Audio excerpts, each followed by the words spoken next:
Hindi mapigilan ng fans at netizens ang kilig matapos kumalat sa social media ang mga bagong larawan at video ni Jericho Rosales at Janine Gutierrez mula sa katatapos lang na holiday celebration. Sa bawat post at clip na lumabas, ramdam ang natural na sweetness at genuine na saya ng dalawa na agad umani ng libo-libong reactions at komento online. Makikita sa mga larawan ang simpleng ngunit nakakakilig na moments nila.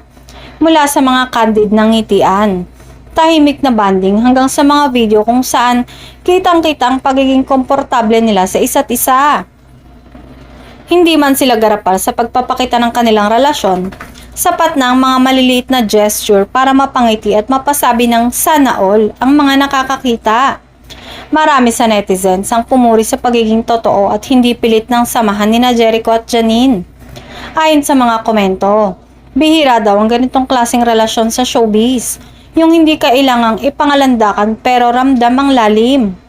Dagdag pa ng fans, mas lalong nakakakilig dahil parehong may maturity at respeto ang dalawa sa isa't isa. Dahil sa mga holiday posts na ito, muling napatunayan kung bakit patuloy na sinusuportahan ng publiko ang love team ni Janine at Jericho. Hindi lang dahil sa kanilang star power, kundi dahil sa inspirasyong dala ng kanilang tahimik, ngunit punong-puno ng kilig na pagmamahalan.